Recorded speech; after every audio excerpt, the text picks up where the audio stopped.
Hello दोस्तों, नमस्कार, स्वागत है आप सभी का हमारे चैनल पर। तो देखिए हम लोग यहाँ पर उत्तर प्रदेश प्रीलिम्स यानी कि यूपी पीसीएस सीसेट कर रहे हैं, जो कि इसमें हम लोग कर रहे हैं हिंदी का सेक्शन। हिंदी के सेक्शन में यहाँ पर हम लोग करने वाले हैं 2012 से लेकर 2023 तक का जितने भी हिंदी में सेक्शन आए हुए हैं, हिंदी के क्वेश्चन, उन सबको यहाँ पे किया जा रहा है। तो अभी तक से 12 से लेकर 17 तक किया जा चुका है और आज करने वाले हैं 2018 का। तो चलिए शुरुआत करेंगे, देखेंगे क्वेश्चन। तो हिंदी का सेक्शन आता है हिंदी व्याकरण एवं अवबोध क्षमता।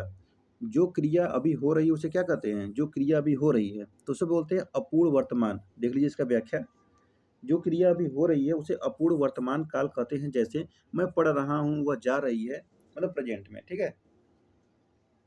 वही देखेंगे चरण कमल में समास कौन सा है? चरण कमल में कर्मधारय, बहुब्रीहि, द्वंद्व या तत्पुरुष।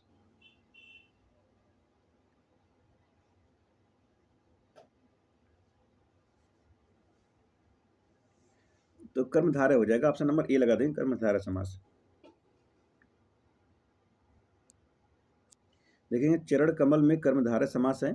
जिस तत्पुरुष समास के समस्त होने वाले पद समनाधिकरण हो अर्थात विशेष विशेषण या उपमेय उपमान का संबंध हो, कर्मधारय समास होता है। जैसे चरण कमल नीलगाय प्रिय सखा।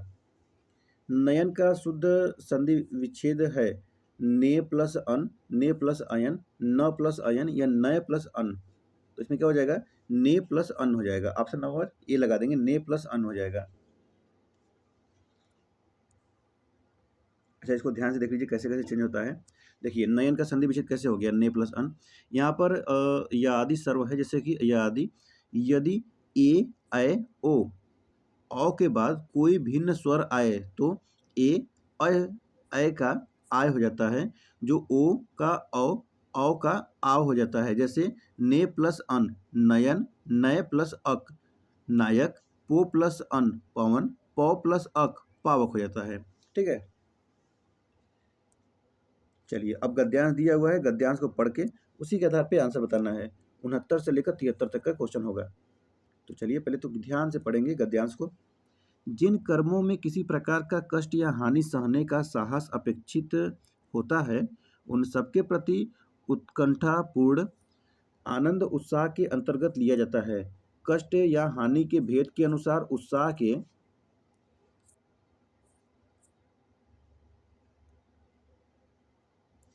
भी भेद हो जाते हैं।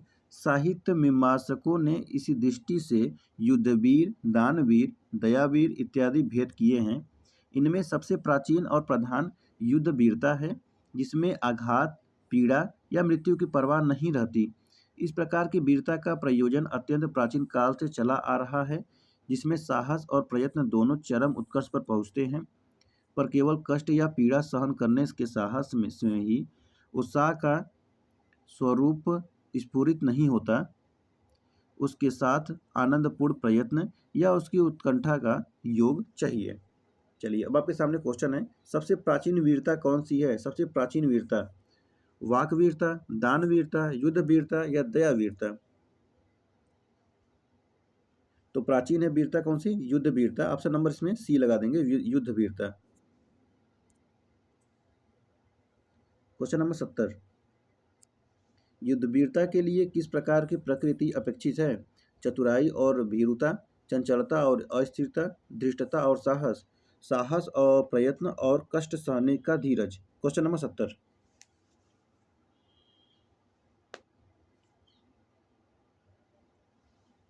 क्वेश्चन नंबर 70 का आंसर करेंगे तो ये हो जाएगा ऑप्शन नंबर डी, साहस, प्रयत्न और कष्ट सहने का धीरज। क्वेश्चन नंबर 71 है, उत्कंठापूर्ण आनंद किसके अंतर्गत लिया जाता है? किसके अंतर्गत? उत्साह के अंतर्गत। ऑप्शन नंबर ए लगाएंगे, उत्साह के अंतर्गत। क्वेश्चन नंबर 72 क्या है? 72 है, साहित्य मीमांसकों ने वीरता के कौन कौन से भेद किए हैं? युद्ध वीर, दानवीर और दयावीर, या तो कर्मवीर और धर्मवीर, अध्यय व्यवसायी और ईमानदार, या तो सूरवीर और परिश्रमी। तो इसमें हो जाएगा ऑप्शन नंबर ए, युद्धवीर, दानवीर और Dayavir. Option number A correct हो जाएगा। क्वेश्चन नंबर 73, उत्साह के भेद किस आधार पर किए गए हैं? उत्साह के आधार पर, दुर्बलता के आधार पर, पीड़ा या आघात के आधार पर, कष्ट या हानि के भेद के आधार पे। तो इसमें ऑप्शन डी लगाएंगे, कष्ट या हानि के भेद के आधार पे। मसरिड़ का विलोम क्या होता है? क्वेश्चन देखिए पूछा हुआ था मसरिड़ का विलोम। मसरिड़ का विलोम होता है, क्या होता है मसरिड़ का विलोम? मसरिड़ मतलब मुलायम होता है। रुक्ष मतलब रूखा होता है। तो मुलायम का उल्टा क्या होगा? रूखा। रूखा मतलब रुक्ष हो जाएगा। ऑप्शन नंबर बी लगा देंगे इसमें।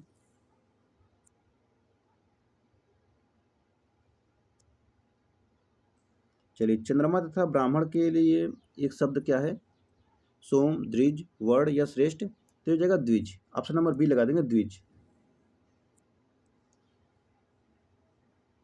चलिए, अधोलिखित किस वाक्य में अकर्मक क्रिया है? अकर्मक क्रिया।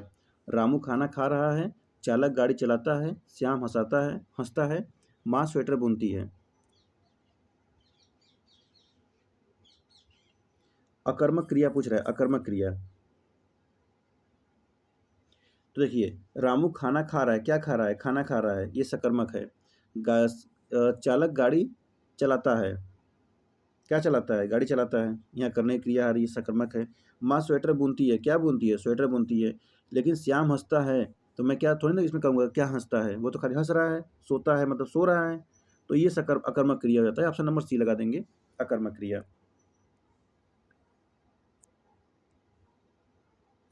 निम्नलिखित में तद्भव शब्द है, तद्भव। अग्नि, पुष्प, शलाका, 14। इसमें से तद्भव कौन सा है?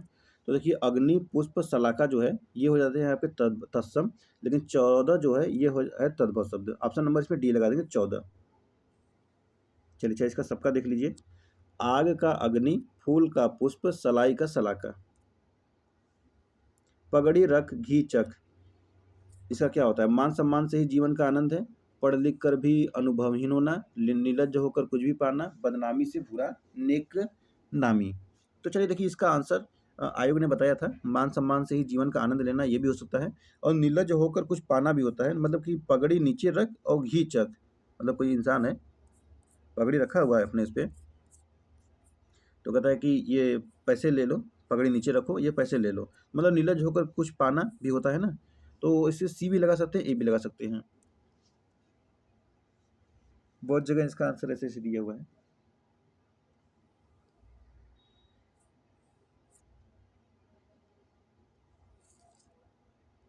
क्वेश्चन नंबर 79 है, व्योम का पर्यायवाची शब्द नहीं है। व्योम का अंतरिक्ष होता है, अंबर, नभ होता है, पीयूष नहीं होता है। तो ऑप्शन नंबर इसमें सी लगा देंगे, पीयूष। देख लीजिए, व्योम का पर्यायवाची शब्द पीयूष नहीं है। अन्य विकल्प अंतरिक्ष, अंबर, नभ व्योम के पर्याय हैं, जबकि पीयूष का होता है अमृत। जो स्त्री सूर्य भी न देख सके उसको क्या बोलते हैं? जो स्त्री सूर्य भी न देख सके। देखिए, क्वेश्चन बार बार पूछा हुआ ये है, ये उसको बोलते हैं असूर्यमस्या, असूर्यम, असूर्य अम्पस्या। ऑप्शन नंबर सी लगा देंगे। वह स्त्री जो बहुत विद्वान है उसको विदुषी बोलते हैं। शास्त्र को जानने वाला शास्त्रज्ञ, और जिसका लक्ष्य न किया जा सके उसको अलक्ष्य। चलिए, अज्ञ का अर्थ क्या है? अज्ञ का अर्थ क्या होता है? जो कुछ भी नहीं जानता हो, जो सब कुछ जानता हो, जो बहुत थोड़ा जानता हो। चौथा ऑप्शन है जो जानता भी हो और नहीं भी जानता हो, अज्ञ।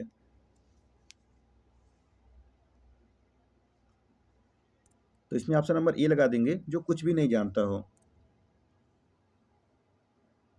जो कुछ भी नहीं जानता हो, जो सब कुछ जानता है उसको सर्वज्ञ बोलते हैं। जो थोड़ा जानता है उसको अल्पज्ञ बोलते हैं। प्रश्नवाचक चिन्ह का प्रयोग किस वाक्य में होगा? मोहन ने पूछा, राम की वय कितनी है? सीता जानना चाहती है, भाई घर कब आएगा?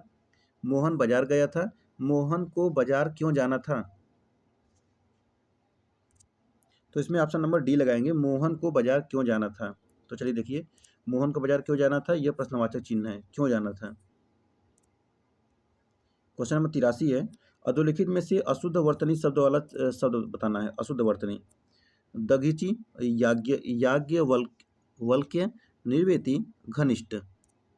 देखिए, घनिष्ठ में क्या होता है? घनिष्ठ में घनिष्ठ होता है, घनिष्ठ। ठीक है, क्या होता है? घनिष्ठ होता है। अच्छा, यहाँ पर स्टार क्यों लगाया सोच रहे होंगे आप लोग। तो स्टार इसलिए लगाया है क्योंकि देखेंगे यहाँ पे धगीची जो लिखा है, धीची, यहाँ पर द ध होता है, धचिची होता है, धचिची, धीची होता है, न कि धगीची। तो इसीलिए यहाँ पे स्टार लगा दिया, क्योंकि यहाँ पर ए और डी दोनों ऑप्शन होने थे। ठीक है। उसे मृत्यु दंड की सजा मिली। प्रस्तुत वाक्य की अशुद्ध स्पष्ट करिए। मृत्यु दंड की सजा मिली। संस्कृत शब्दों का प्रयोग हुआ है, विदेशी शब्द का प्रयोग, सजा का प्रयोग हुआ है, दंड और सजा समानार्थी शब्दों का प्रयोग हुआ है। तो देखेंगे यहाँ पर दंड भी है, सजा भी है। ऑप्शन नंबर सी लगा देंगे,